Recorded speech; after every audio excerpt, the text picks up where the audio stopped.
Today's meeting is being streamed live on the Township of Ramara YouTube channel.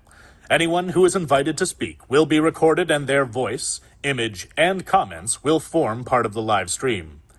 The Chair and/or Secretary-Treasurer have the discretion and authority at any time to direct the termination or interruption of live streaming. Such direction will only be given in exceptional circumstances where deemed relevant. Circumstances may include instances where the content of debate is considered misleading, defamatory, or potentially inappropriate to be published. Attendees are advised that they may be subject to legal action if their actions result in inappropriate and/or unacceptable behavior and/or comments.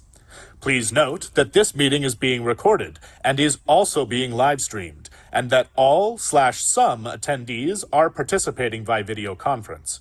Accordingly, please be aware that other people may be able to see you, and take care not to screen share your computer.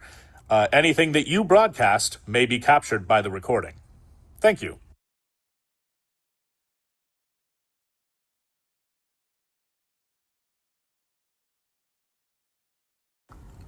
In accordance with Section 44-1 of the Planning Act, the Council of the Township of Ramara has appointed this Committee of Adjustment to hear applications for variances to the zoning bylaw and applications for consent to sever land. The members of this committee are private citizens who are not members of council, nor are they employees. Committee members are provided with information about each application prior to the public hearing to enable them to review the sections of the township's bylaws which are relevant and to make a site visit if needed. No discussion of applications occur, nor will any decisions be made outside of the public hearing. The procedure for hearing applications is as follows. 1. The Secretary-Treasurer will describe the application and the extent of its processing to date. Number 2. The applicant or agent will be asked for his or her comments. Number 3. Members of the audience will be asked for their comments. Number 4. The applicant may then provide further information. Number 5. Committee members will then provide questions or comments to be followed by the decision of the committee. A written copy of the notice of decision will be sent to the applicant and anyone who provides the Secretary-Treasurer with a written request, including their full name and address. Decisions of this committee may be appealed to the Ontario Land Tribunal by the applicant, a minister, or a specified person or public body. The procedure is included with the notice of decision, and if you wish to be advised of a possible land tribunal hearing, you must request in writing a copy of this committee's decision. Once the application has been heard by the committee and the 20-day appeal period has ended, the application sign should be removed from your property.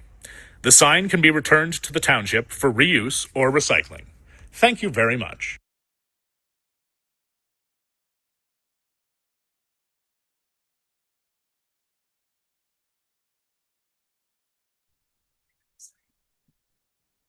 Okay, good morning. Introducing the committee members. To my left is Member Truax. Next to him is Member Walker. And then to my right is Member Warren, followed by Member McMillan. My name is Chloe Black. I'm the chair to the committee. Please address all comments to the chair and ensure all cell phones are silenced to ensure that an orderly meeting is maintained. So starting with Section 3, disclosure of pecuniary interest. Do any of the committee members have an interest to declare? Seeing none, moving on to the applications. Item 4.1, minor variance file A2524 for 5800 Kirkfield Road. Secretary Treasurer, can you please update us? Yes, just going to share my screen briefly. 1 moment.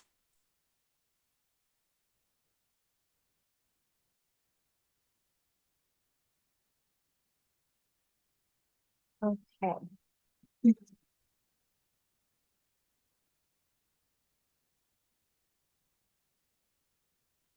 Discussing minor variance A2524 located at 4800 Kirkfield Road, with the applicant being Rob McCarthy and the property owner also being Rob McCarthy. So a minor variance has been submitted to request relief from the maximum yard projections and minimum front yard setback to demolish the existing deck attached to the dwelling and in order to construct a proposed mudroom, as well as covered deck and steps. So the proposal will require a variance for the proposed steps to the front lot line at a setback proposed of 0.5 meters, a proposed setback variance from the deck to the front lot line with a proposed setback of 1.6 meters and a minimum front yard setback from the mudroom of 2.3 meters being proposed. And then here is a site plan showing the existing deck kind of in the blue. It might be a little bit difficult to see here on my screen, but basically the deck is going to be expanded, and then the blue area is going to be the proposed mudroom. And in terms of circulation, the application was circulated in accordance with the Planning Act. The property does abut the boundary between Township of Ramara and City of Kawartha Lakes. We did circulate the applicable properties within 60 meters within the City of Kawartha Lakes, as well as the city, just to see if there was any concerns, and haven't received anything to date. Staff anticipate if there were any concerns that would be relayed, and if we do receive any comments, we will forward that on to well, that would be today, really, unless the committee makes any kind of subject to committee's decisions. So we'll carry on with the comments received. The building department had no concerns with the proposed variance and did just note some requirements for building permit submission, including septic setbacks and building face openings, just building code requirements. And then Ramara Infrastructure Department does not have any concerns and allow the county to make the call on their roads and in terms of drainage. In terms of the property, this property site location is within the hamlet of Seabright, which is an existing settlement area and is adjacent developed lots and near the municipal boundary, and is primarily within a residential use in that area. And in terms of the 4 tests of a minor variance, the subject property, in staff's opinion, does comply with the 4 tests under the Planning Act. The first test being is the proposal in keeping with the general intent and purpose of the zoning bylaw. Staff are of the opinion that the proposal does, as all other zoning provisions are complied with. The county bylaw 5604. There's the setback road bylaw, and because it's a county road, when it comes to our zoning versus theirs, their setback does prevail. Since county is satisfied with the reduction in the front yard setback, the intended purpose of the zoning bylaw is maintained, given that the intent of our setback is to ensure that drainage, safety, etc., are accounted for. And if the county is satisfied that due to the other configuration of the properties on the road and the buildings, as well as drainage and things like that, then staff are of the opinion that it's still satisfying that intent of the zoning bylaw. And is it in keeping with the general intent and purpose of the official plan? So staff are of the opinion that the proposal does keep the intent of both Ramara and county's official plans. Both the proposal is for an existing lot of record. The uses are complied with within the land designations of both plans. It is compatible with the surrounding uses, and it doesn't take away from the character of the surrounding lands in any way. For test 3, the requested variances, are they desirable for the appropriate development or use of the subject lands, building, or structure? Staff of the opinion that the proposal does satisfy this test, as the existing deck, firstly, it does need replacement, and secondly, the proposed mudroom conversion and then deck expansion will allow for a more functional use of the existing residence. And for test 4, are the requested variances minor in nature? Staff are of the opinion that the proposal is minor, as the variance is for the proposed mudroom is not really encroaching a lot further into the front yard than what has existed historically with the existing deck. And then the decking expansion has been accepted by the road authority applicable. The recommendations, staff are satisfied that the 4 tests of a minor variance of the Planning Act have been met and therefore recommend approval of the application with this condition. Just being that the construction must be in substantial compliance with the materials submitted with the application. That way, if it was completely different concept and the deck completely took over the full front yard width or something like that, staff are of the opinion then that might need to be recirculated because a committee may have felt different about that proposal if it changed significantly. And the suggested motion is that the Committee of Adjustment receive report BP 0225, published to the February 4th, 2025 meeting agenda, and that minor variance application A2425 be approved with the recommended condition. And the alternatives are that the committee could amend the motion or defer, deny the application. Thank you. Good morning. Would you like to make additional comments? Okay, just the microphone, sorry. There's a big button in the middle that you can press.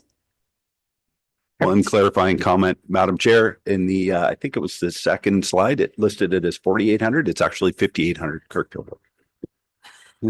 Thank you. As I read it, I wasn't, I was second guessing myself, but I'm like, no, that has to be it. But you're right, 5,800. Thank you. Thank you. I don't believe we have anybody on Zoom from the public. No. Perfect. Moving on to the committee. Member Truex, would you like to begin? Yeah, I have no concerns with the application at all. Perfect. Member Walker? I also have no concerns. I did a site visit and sign was up. So I'm fine. Okay. Member Warren? Yes, thank you, Madam Chair. I also did a site visit. I think probably the biggest hurdle here was the County of Simcoe, and it seems that you passed that. That's seems to be in cases we've had in the past. County can be sometimes a bit obstinate in allowing certain things, particularly driveway entrances. And as far as I'm concerned, it's a legal non-conforming. We're really not changing anything much but the frontage, and there's many other places in the township and the county that the buildings are even closer to the road than that. So I have no concerns at all on this. Thank you. You're welcome. And Member McMillan? Thank you. I did a site visit. I have no concerns whatsoever, and I'm sure you appreciate the mudroom in front of that door when the east wind blows. Thank you. I agree with all comments made. I think the biggest hurdle was getting the county approval. I think mudrooms are becoming pretty common in houses now to keep the mess out of the house. I can appreciate that. So I don't have any negatives about it. So I will now put forth the recommended motion as presented on the staff report that the application be approved with the recommended condition, moved by Member Warren, second by Member Truax. All in favor? And that motion's carried. Thank you. You can leave if you want. Okay. Or you're welcome to stay, or you can stay. Minutes and thank you. You're welcome. Okay, item 5, that's the only application for today. So section 5, item 5.1, draft meeting minutes. Recommended that the Committee of Adjustment approves the January 14th, 2025 Committee of Adjustment meeting draft minutes as presented. Moved by Member Walker, second by Member McMillan. All in favor? Those are approved or adopted. And then section 6, unfinished or new business. We do have an item today, 6.1, regarding last meeting's new business of site visits on island properties. Essentially, there's a verbal update from staff. Thank you. Yes, so at the last January 14th meeting, committee did confirm that they'd like staff to look further into site visits for site locations not accessible by standard automobile. So staff did look into, and we did consult other townships. So Township of Severn, Kawartha Lakes, Georgian Bay Township, and sorry, Muskoka Lakes as well. So Muskoka, Kawartha, Georgian, and Severn, just to see what their practices are with their committee. So it was interesting. Some of the townships only staff do site visits, period. And then, but all were of the same sense that during the winter, they actually don't do site visits on islands. And if they did, it would just be a staff member would go out with the property owner, like let's say during the summer. But those municipalities don't, I guess, feel that it is worth the risk of putting the committee members along with somebody, and it's kind of like out of the hands of the township. So staff, because it's not necessarily a complete application requirement to have a site visit, staff will always request photographs of the site and where they're requesting a variance or lot creation. And then I think that committee will have to look at it on more of a case by case. And if there is concern that, looking at this particular site or area is paramount to actually being comfortable with the decision, I think that is appropriate if, there is something unique about the proposal. And then just more under the Planning Act, if the committee were, let's say, to defer or refuse based on a lack of being able to visit the site, period, more just considering the weight of the decision if they were to appeal. But I do think that it's not inappropriate to potentially defer an application if that was paramount to a decision. But again, the update based on what research we've done is that we are hesitant to add any formal policy or rule on it and review more of a case by case. So we wanted to touch base with the committee on what we found so far, and hear if there were any further comments about. Comments? I think it's necessary there. It's fine if we get an application that it's straightforward and stuff. But if we get one that's neighbors or something are complaining, whether it's consent or it's a minor variance, I think a site visit would be very helpful in making our decision and stuff. So I don't know, like you say, how we can do it. I think it's part of the thing that it's not a requirement, but it's suggesting that committee members do a site visit. I would further investigate and. Oh, sorry. It's okay. Go ahead. So just to provide some clarity. So this was originally requested to see if we could kind of put it into either the procedure bylaw or requirement on the application. So what we've confirmed is that because it's not a requirement, we can't make people do it. It's sort of up to the committee members to be able to get to the sites to do the site visits. There's no requirement for a property owner to make arrangements for you to go out and see it. There's also sort of particulars with that, right? You're not supposed to discuss the application outside of the hearing. So if there's multiple members, going out at one time to go look at the site, let's say somebody had a boat and they took you all out, then you're all together, right? And you have quorum. And even just two people together could be quorum based on, if somebody had to declare a conflict or, we've sort of discussed that before with the merits of the application. So I agree, it should be case by case basis. If the committee is not comfortable making a decision based on the information they have, we can always defer the application, see if we can find a way to appease the committee's concerns, whether it's getting more pictures or maybe you going out and taking a look at the site. It would just be case by case. So we just can't standardize, say, thou shall, bring us out here, do a site visit. It would just be case by case. So it's a little bit subjective. We just can't put anything in procedurally wise. But we also understand that there will be certain circumstances where, there is something going on that would warrant a site visit if the committee is comfortable with it, right? Like that is your right. That's your decision as the committee. So it would be case by case. Thank you, Madam Chair. pretty much agree with Member McMillan on this, that I understand that the case by case basis is probably a good way to act on it. And I can agree with that, but I do feel that if it's anything at all, or there's anything controversial, if it comes up in the winter time or whatever, and we're not going out on ice or whatever, I think it should be deferred. And if we have to make a site visit, we'll have to figure out some way of getting there. So again, case by case is probably the right way to go on. Thank you, Yeah. Madam Chair. Okay. I would agree with that, I think, as well. Member Truex. Yeah, I agree with that. Especially if it's a neighbor complaint or something, I think it's necessary just to see what they're actually complaining about, because sometimes it's nothing, sometimes it is something. So anyways, that's everything's fine with me. Okay.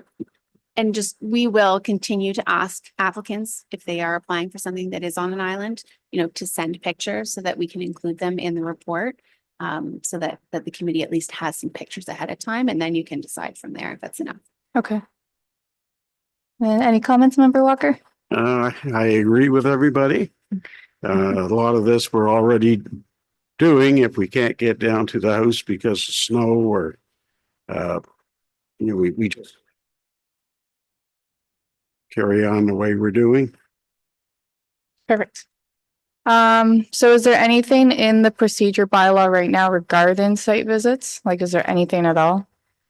Just mostly just that committee can do a site visit, and the other item is just committee aren't to be discussing the merits of the application outside of the site visit Okay. or outside of the public meeting. Yeah. So it wouldn't be part of the site visit, but that's really the only items regarding site visit currently in the rules of procedure. Okay, so that won't be amended at all to kind of reflect this? Okay. Awesome. Anything else on this topic? Just a question, Madam Chair, through the, did you say some of the other townships that the committee doesn't even do site visits? Yes. So for example, Township of Severn, committee will do their own site visits, but when it comes to island properties, staff will only go out. And then I have to confirm which one, if it was Muskoka or Kawartha Lakes. Bear with me one second. Because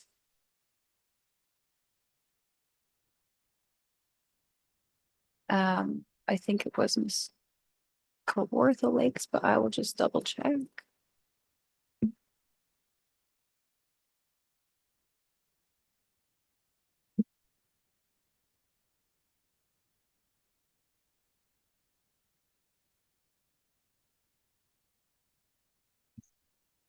One of, I will circle back. Bottom line, is, one of the townships, this committee does not do site visits, period. Only the staff that would write the report for the application would go out, take pictures. So that was, interesting information. I think that it's nice for a committee to be able to do site visits, but, across the board, the main, consensus was that during, winter time, neither staff nor committee members do site visits to island properties. And then all of the municipalities, their committee members did not do island site visits unless they had their own boat and they wanted to go out and view it. And then a couple of the townships did have staff in the summer, do a boat ride with the owner of the property. But I think that perhaps the reason that it is that way is because instead of taking a group of the committee members out, let's say you have your neighboring properties and they see a group of the committee at a site, it's more of a perceived conflict. Even if there is no conflict at all and no one's actually talking about the application, that perceived, and then let's say the committee approved, there could be this conspiracy, for example. So I think it's best to keep it kind of separate regardless for that perceived conflict. Gotcha. Thank you. Madam Chair, through to you, Carissa, we did a site visit on an island probably about 7 or 8 years ago. It was in the spring when we left from the marina in and First Nations there in Rama and went across. The owner brought his boat and we went across.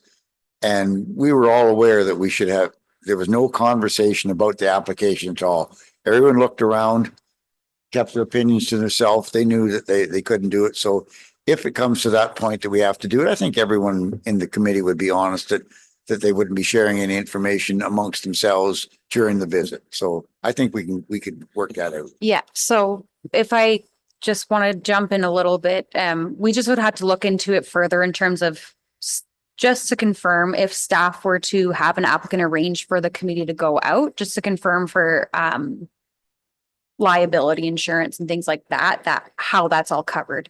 So that's one other thing that we just are still confirming is the liability aspect of what is currently committee covered on and what are we not. So I have circled back to clerks regarding that. So I think that's also a big factor is the liability piece. Any further comments on this topic? Seeing none, any new business anybody wants to bring up or address? Seeing none. Okay, I will move for a motion of adjournment. So recommended that the Committee of Adjustment meet and adjourn at 9:56 a.m. Moved by member Warren, second by member Walker, all in favor? And we are adjourned. Thank you.